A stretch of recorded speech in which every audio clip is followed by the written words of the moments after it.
বন্ধুরা, জিও হাব চ্যানেলে তোমাদের সকলকে স্বাগত জানাই। আজকে আমি যে গুরুত্বপূর্ণ বিষয় নিয়ে আলোচনা করব সেটা হলো আমাদের বিশ্বে যে উল্লেখযোগ্য ক্রান্তীয় ঘূর্ণিপাতগুলোর সৃষ্টি হয় সেগুলো সম্বন্ধে, সেগুলো কোন দিকে এবং তার নাম কি এবং তার উৎপত্তি স্থল কোথায়।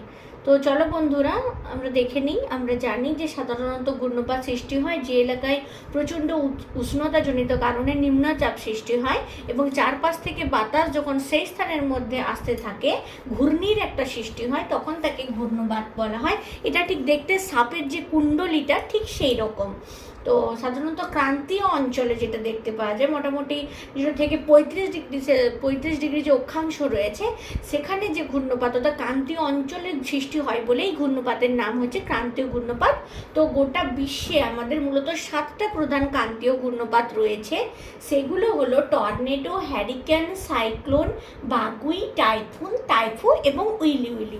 দেখো, আমি এখানে ম্যাপের মধ্যে সুন্দর করে সেটা দেখানোর চেষ্টা করছি, যাতে তোমাদের এক ঝলক দেখলেই, এটা যদি তোমরা মনের মধ্যে ছবিটা থেকে থাকে, তাহলে তোমরা ইজিলি এর উৎপত্তি স্থল কোথায় বা এর নাম কি, যেগুলো কোশ্চেন পড়ে পরীক্ষাতে, তোমরা ইজিলি কিন্তু সেগুলো সলভ করতে পারবে। তো চলো বন্ধুরা দেখে নিই। প্রথমেই যেটা আসি, যেটা হলো সবথেকে ছোট কিন্তু গুরুত্বপূর্ণ এবং বিধ্বংসী ক্রান্তীয় ঘূর্ণিপাত, সেটা হলো টর্নেডো। দেখো, টর্নেডোর উৎপত্তি স্থলটা কোথায়? টর্নেডোর উৎপত্তি স্থলটা হচ্ছে এইখানে, মানে এটা এই কাছাকাছি এলাকা, মানে মেক্সিকো যে উপসাগর, সেই মেক্সিকো উপসাগর থেকে এটা সৃষ্টি হয়েছে। আর সেটা মেক্সিকো উপকূলে আঘাত হানে, মানে এইখানে যে উষ্ণ সমুদ্র সেখান থেকে সৃষ্টি হয়ে মেক্সিকো উপকূলে গিয়ে আছড়ে ধাক্কা মারে এবং প্রচুর পরিমাণে ক্ষয়ক্ষতি করে থাকে। তাহলে যদি বলে টর্নেডোর উৎপত্তি স্থল কোথায়, টর্নেডোর উৎপত্তি স্থল হলো মেক্সিকো উপসাগর। তবে গুরুত্বপূর্ণ একটা বিষয় তোমরা মনে রেখো, মার্কিন যুক্তরাষ্ট্রে কিন্তু এই টর্নেডোকে টুইস্টার বলা হয়। এটা খুবই ছোট কোশ্চেন, জিকে এবং খুব পরীক্ষায় এটা কিন্তু এসে থাকে। দ্বিতীয় নম্বরে যার কথা আসি সেটা হলো, দেখো এখানে হ্যারিকেনের কথা বলা আছে। হ্যারিকেন হচ্ছে মূলত ক্যারিবিয়ান সাগর, ঠিক এই এর একটু উঁচুতে এখানটা থেকে সৃষ্টি হচ্ছে, ক্যারিবিয়ান সাগর থেকে কিন্তু সৃষ্টি হচ্ছে হ্যারিকেনও একটা গুরুত্বপূর্ণ ক্রান্তীয় ঘূর্ণিপাত বলা যায়। এটা সাধারণত যুক্তরাষ্ট্রের যে ক্যালিফোর্নিয়া উপকূল আছে, কারণ এটা এই ডিরেকশনে এসে উত্তর পশ্চিম দিকে এসে ঠিক এইখানে, মানে ক্যালিফোর্নিয়া যে উপকূল আছে সেই ক্যালিফোর্নিয়া উপকূলে এসে একদম ক্যালিফোর্নিয়া উপকূলে কিন্তু ব্যাপক ঝড় বৃষ্টি ঘটায় এবং ক্ষয়ক্ষতি করে থাকে। হ্যারিকেন খুবই কিন্তু বিধ্বংসী এবং মারাত্মক হয়ে থাকে। এরপর যে কথাটি আসি বা যে ক্রান্তীয় ঘূর্ণিপাতের কথা আমরা বলবো সেটা হলো, দেখো সাইক্লোন। আমরা সবাই জানি সাইক্লোন কিন্তু মূলত দেখা যায় গ্রীষ্মকালে আর শরৎকালে আমাদের ভারতে এসে থাকে।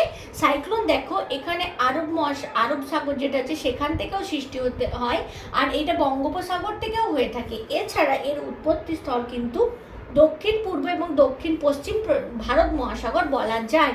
এটা কিন্তু আমাদের ভারতের সাইক্লোন নামে পরিচিত। এছাড়া এর যে হিট ক্ষমতাটা সেটা হচ্ছে, মানে যেটা আছড়ে পড়ে যেখানে, তার প্রভাবটা শ্রীলঙ্কা, বাংলাদেশ আর অল্প স্বল্প অস্ট্রেলিয়া, ভারতে তো রয়েইছে, পাকিস্তান ইত্যাদি যে উপকূল এলাকাগুলো সেখানে কিন্তু বিধ্বংসী ক্ষয়ক্ষতি করে থাকে। আমরা দেখি যে টানা কয়েকদিন ধরে বৃষ্টিপাত হয়, বজ্রবিদ্যুৎ সহ প্রচুর বৃষ্টিপাত হয়। আর এখানে ঘূর্ণি যে ঝড়টা, তাতে প্রচুর পরিমাণ মানুষের ক্ষতি হয়। যেমন দেখেছিলে তোমরা আমফানের কথা, ফণীর কথা, যেটা উড়িষ্যা উপকূলে ব্যাপক ক্ষয়ক্ষতি করেছিল। ঠিক এইরকমই আরও একটা ক্রান্তীয় ঘূর্ণিপাত যেগুলো দেখা যাচ্ছে, 3টে গুরুত্বপূর্ণ আছে, সেটা হচ্ছে উত্তর পশ্চিম প্রশান্ত মহাসাগরে। সেটা হচ্ছে বাগুই, টাইফুন এবং টাইফু। তো চলো দেখে নিই। বাগুইয়ের উৎপত্তি হচ্ছে উত্তর ভারত মহাসাগর, এটা ভারত মহাসাগর, এর উত্তর দিক থেকে সৃষ্টি হয় কিন্তু বাগুই।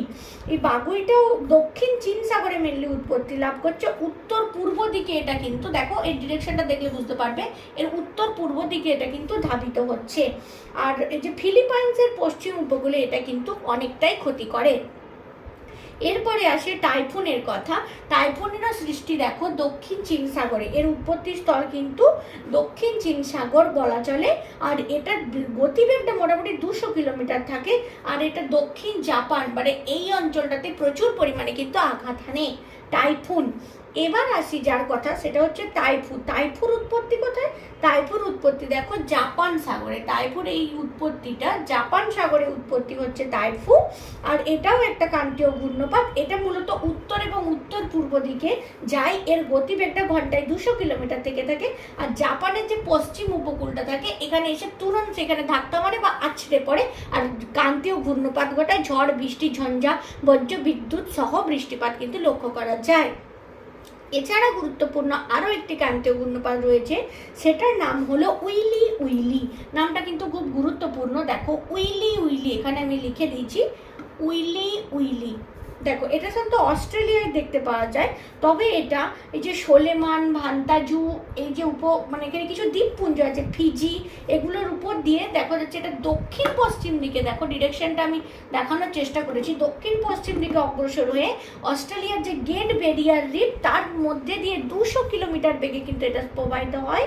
আর এটা অস্ট্রেলিয়ার উত্তর পূর্ব উপকূলে দেখো এইখানে এসে আঘাত হানছে।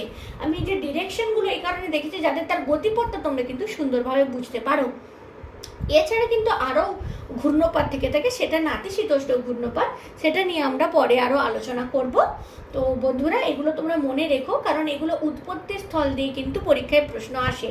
ধরো হ্যারিকেনের উৎপত্তি স্থল কোথায়, টর্নেডোর উৎপত্তি স্থল কোথায়, বা এমনকি দেখো আজকাল যে পরীক্ষার প্যাটার্ন হয়েছে সেখানে ধরো পরপর তোমাকে 4টি দিয়ে দিল, 1 2 3 4 4টা ঘূর্ণিপাতের নাম দিয়ে দিল, এখানে 1 2 3 4 তোমায় দিয়ে দিল তাদের উৎপত্তি স্থল। এবারে বললো এবারে তোমরা ম্যাচ করো। আজকালকার দিনের প্যাটার্ন কিন্তু এইরকমই।